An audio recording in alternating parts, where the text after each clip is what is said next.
Hello and welcome to the Monroe Method Clancast. I'm Jason Monroe. This is episode 114. So, third episode, I nearly said second. Third episode of the new year. Second full week of the new year is what I meant to say. First, so this is like the second Monday to Friday. I know I said it a few times, but this Christmas and New Year were so strange because they landed right in the middle of each week. Strange in terms of, like, from my side, from a guy who helps people with their weight side, because like nobody's starting something on a Wednesday or starting something on a Thursday, because what's the point? You know, you're not going to start something Thursday, Friday, and then it's the weekend, and you're not going to start something Saturday, Sunday, so you're going to be ready to start on Monday. So yeah, it was a bit of a delayed one this year. Anyway, I've got something good to talk about today. I wrote something down in my notes. I do this all the time. I've got notes on my phone, little notepad on my phone. Ideas pop into my head and I tap them into my little... It's not a notepad, it's like a reminders list that I have as a widget on my screen, on my home screen. And I wrote, I am a ... as if... And I do this all the time. It's so cryptic and I'm supposed to remember what I was thinking about at that time last week, or fucking at 10 o'clock at night, or when I jumped out the shower to voice activate my phone and tell it to take this note. But I can't actually remember what I was talking about. However, reading it did trigger another thought. So here is something that I will see a lot this year as I start getting through everyone's first check-ins on day 7 and I find out more about them. People will tell me what they are. Now, I know I spoke about how this year, or any year, doesn't matter what's happening with it being New Year. It is not New Year, New You. You're not reinventing yourself. You are not going through dramatic changes, because if you try to do that, you will ultimately fail, because you try to change too much at once. When you try to change too much at once, it's no longer you becoming something else. It's you ticking lots of boxes, following a list, following instructions. You're too focused on doing stuff rather than actually changing as a person, right? So please never forget that this year. Like, make it, you know, when I work with people inside the Monroe Method, I give them very, very few tasks to do. It's literally, okay, here are the things that you're going to do each day, right? You're going to work roughly to this range of calories. You're going to make sure you're eating enough protein, and you're going to make sure you're eating enough fiber. That's it. That is all that I give people to do. Everything else after that is when we get to their check-ins and they fill in the check-in form and they answer all the questions. Everything else after that is more, it's like conversations. So here are the things that have come up in your check-in. Here is the advice that I'm going to give around that. That's what I want you to think about over the next couple of weeks, right? And then I want you to try and just, when these things crop up, keep these things that I've said in mind. So that, honestly, when I think about it, the core principles that I have people do on a daily basis in terms... Oh, sorry. Very squeaky gate. But the core principles in terms of what I have people doing in terms of, like, things, you know, instructions, things to do, it's basically work to your calorie range, eat enough protein for your body, eat enough fiber for your body, and that's it. That is it. That's your checklist. No excessive list of, right, and you have to do these steps, and you have to work out 3 to 5 times per week, and you have to make sure you're eating 6 portions of fruit and veg per day, and you have to make sure that everyone's a different colour. Like, it's not extensive nonsense. It's your goal is fat loss. Here are the bare minimum things that I need you to do on a daily basis to make fat loss happen. Everything else we do after that is what we're going to talk about at your fortnightly check-ins. So the rest of it's just going to be conversations and having light bulb moments, and you then bringing that into your process. So it's an ongoing thing. Like, it's never just here's a bunch of stuff to do. Hey, so I'm trying to waiting to cross a road with the dog. Fraser, wait. Wait, wait, wait, wait, wait, wait. Cross, wait, wait. Cross, cross. Good boy. Oh man, I hope I come back to edit that out. So, it's never like a big long list of things to do. It's here's an absolute bare minimum few things for you to do each day that are not going to take over your life, that do not need an incredible amount of thought. Yes, you might have to think about what you're eating. Yes, you might have to do some meal planning. Yes, you will probably need to make sure you do your weekly shop at the weekend. But these are not bolt-on additions to someone's life. These are basic things that people should be doing anyway. To some degree, think about it. Everybody plans their meals. Everybody meal plans, but it's at which point do you do it? Do you do it when you feel your tummy rumbling and you decide that it's time to eat and you have to think about what am I going to eat? Or do you do it a few days before your tummy's rumbling, before that day comes, and decide what you're going to have to eat? Everybody meal plans. And tracking is another thing. People will track their food. Now, if you think about it this way, right? Let's say that you are going to allocate 15 minutes per day to tracking your food. To me, like, if I was to track my food for a day, it would take me about 5 to 10 minutes, right? But I understand that people are new to it. So let's say 15 to 20 minutes, right? That's nothing. You're spending fucking hours on your phone every day. You have 15 to 20 minutes to give to MyFitnessPal, to give to NutriCheck. No, not everyone has to track their food. No, it's definitely not something you do your entire life. But get over the idea that it's taking up a lot of time or it's time consuming. Yes, it's not ideal. We would rather not have to do it. But if you want to learn about your eating habits and if you want to guarantee that you achieve your goal of weight loss, give it that time. It'll be well worth it. Nobody wants to go to school and learn stuff, but the outcome is you get an education out of it. It's the same with tracking your food. You get an education out of it. Anyway. So yes, we don't want, and this is funny because like I'll do a check-in with someone. Let's say I get someone who jumps straight in, does all the things I asked them to do, which you already know is not very much, and they'll come back to me at the next check-in and be like, right, what's next? What do I do next? Because they want stuff to do. They want more things, because people have this idea that the more things I do, the better the results I'm going to get. It's like, no, it doesn't work like that. Let's take it back to money again. If I say to you, right, I want you to start putting £200 away every month from the end of January through to the end of November.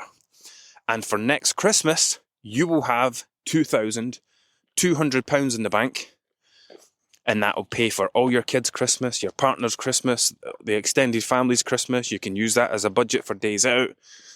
I'm saying that because this is what I do. And that's it, right? And you came back to me a month later and says, right, that's £200 in the bank. So what do I do next? Do it again next month. Yeah, but like I could save more, right? And what's the only way to save more money? The way to save more money is to put more money into the savings account. It's the same with your nutrition, or it's the same with fat loss. Like, what do I do now? I want to make it go quicker. What can I do? Okay, you create a bigger gap between the number of calories you're eating and the number of calories you're burning. So do you want to do more exercise? Well, not really. I don't have time for more exercise. Okay. Do you want to eat less? Well, not really. I'm quite enjoying the amount I'm eating. And it's like, okay, then you've got nothing else to do. Stop looking for stuff to do. You don't need to do anything else. You have got this thing to the point where it's doing what it's supposed to do. You're finding it relatively easy. Fucking leave it alone. Don't do anything to it. Don't do anything with it. Just leave it how it is and keep up with what you're already doing. Because the thing is, like, January, motivation is high. We're all very new year, new me, still fresh off the back of New Year. This is going to be my year, blah, blah, blah. And it's very easy now, while the month's relatively quiet, while you might be skint, counting down the minutes till payday, to want to do extra. But what happens when it gets to February and it gets to March and life becomes busier? but you've built this process around your fat loss that meant that, you wanted to give yourself this, and this to do, but now life's got busier and now it feels unrealistic. Now you're getting overwhelmed. Now you're getting annoyed. Now tracking feels like a pain in the arse.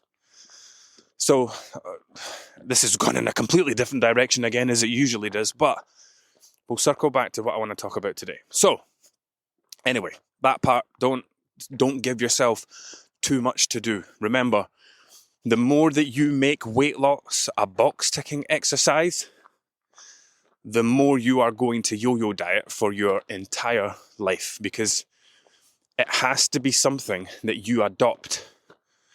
Like this new way of eating that you are creating is something you have to adopt as your new normal. It is not I'm just doing this to lose weight. I'm just doing this for a little while until the scales go to this number, because if that is what you do, then you're leaving the door wide open for you to go back to normal. The same normal that led your weight to a place that you didn't want it to be in the first place. So, yeah. This year, 2025, one of my biggest pieces of advice is stop following diets, stop looking for lists of instructions, find out what it takes to live at your goal weight. What will it take to live like a goal version of me and start to be that person? Like, what do they do? How many steps are they doing? Do they exercise? What time do they go to bed at? What time do they get up at? All that kind of stuff. That's what matters, not how much protein do I need to eat? How many calories do I need to eat? That's fine in the short term. That'll help you get to where you want to be, but you also have to understand who you're trying to become. Anyway, I don't know if that ties in with what I'm going to talk about, but... So, coming back to what I said in the beginning, people will be doing all their first weeks for me. They'll be telling me all about themselves, and lots of people are going to... So when I get to the point where I say the question something like, what do you feel? And this is where I'm trying to get them to tell me in their words why they think they have weight to lose, why they think they're overweight, why they think they struggle with their weight. And so I ask the question, what do you believe your biggest obstacles are when it comes to your weight? And I know we're not going to do the alcohol thing because I've kicked the arse out that this week, but they'll say things like alcohol. And I'll go, nope, we do not put alcohol in this section. Alcohol is not a struggle. Alcohol is something you are choosing to do to yourself. But they'll say things like, I am a terrible snacker. I am a bad emotional eater. They start these sentences with I am. And this is where we have this big conversation that I'm going to have with you now, where I explain to them, look, and this is nice, this is a nice tie-in with New Year.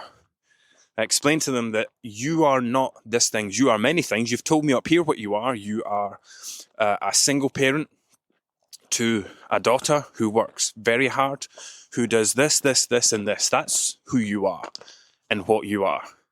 You're a friend, you're a parent, you're a mother. You are many things, but what you are not is a yo-yo dieter. Now, or an emotional eater, or a terrible snacker, or a sugar monster, or whatever, chocoholic. When you take these things on in that fashion, in that manner, you're taking it on as a part of your identity. So when you say I am, you're making it a part of who you are. Now tell me this, right? In fact, here's another example. Now, if I said to you, I am someone who uses food to cope with my emotions, versus I am an emotional eater. Can you tell the difference between those two things? So the first one, I am a person who has developed a habit, who has developed a behavior of when I feel sad, I eat chocolate. When I feel down, I order a takeaway. When I've had a hard day, I do whatever. Versus, I am an emotional eater. So the first one, you are identifying it as something you do. as something you choose to do in response to something else.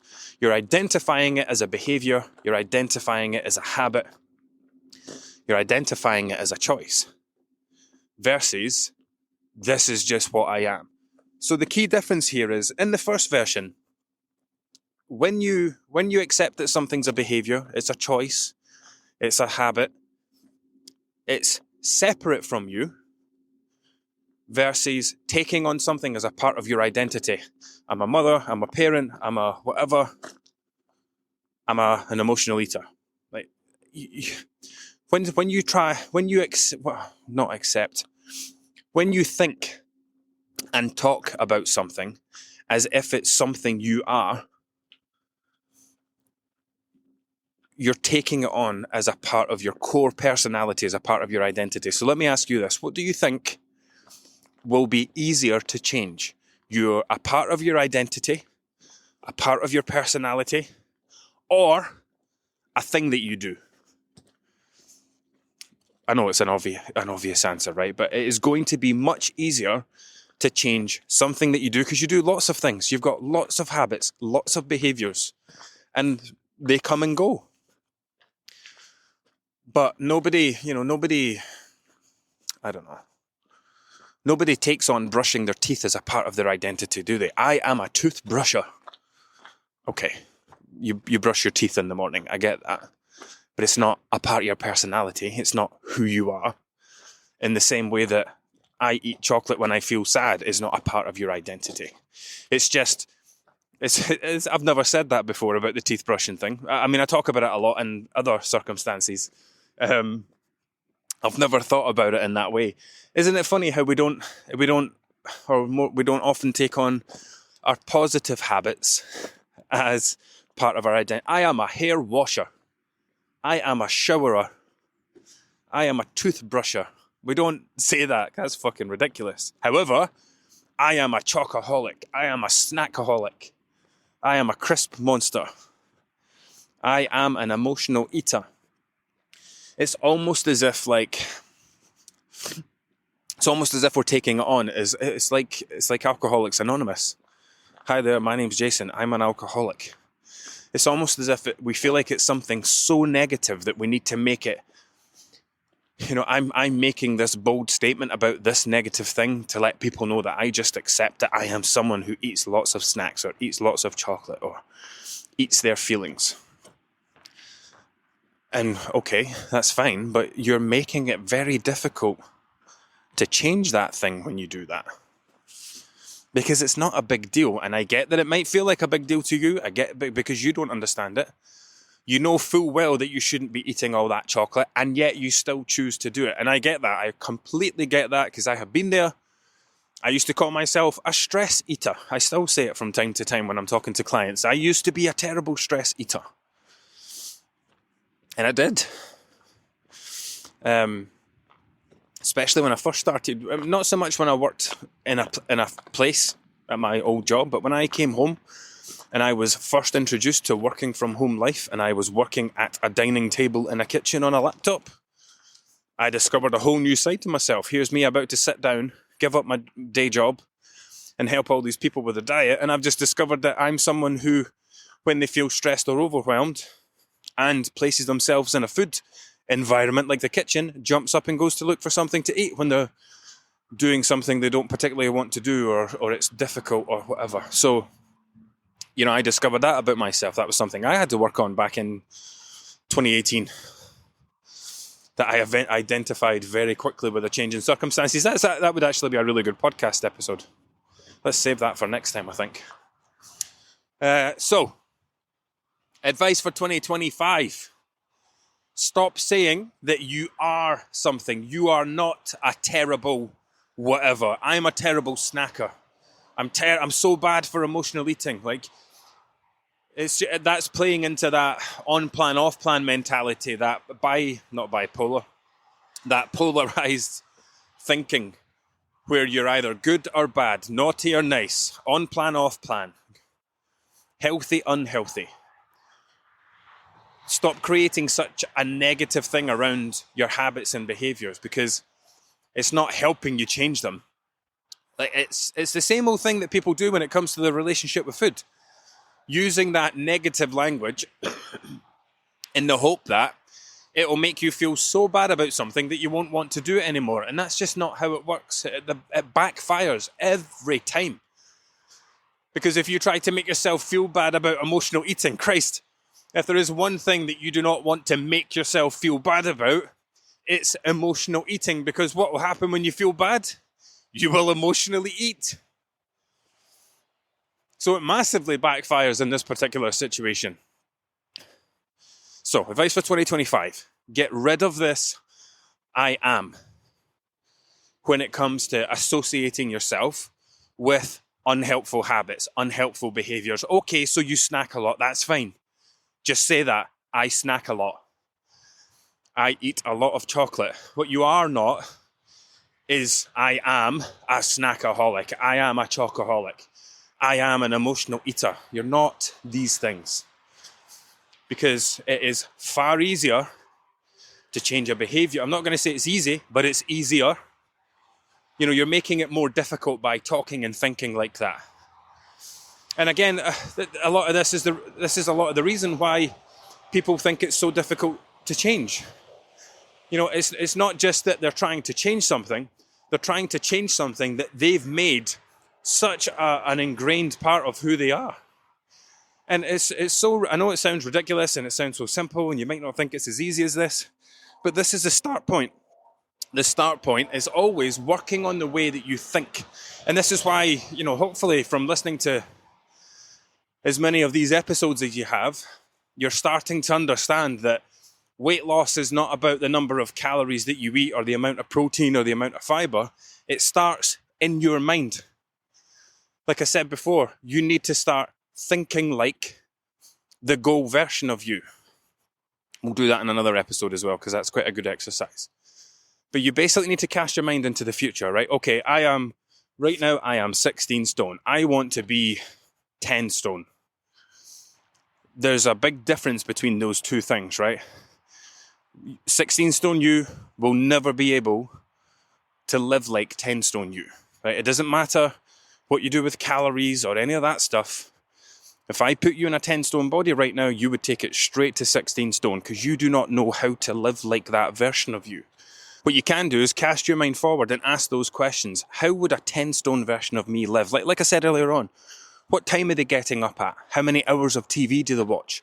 How much time do they spend on their phone? Blah, blah, blah. We'll do that in another episode.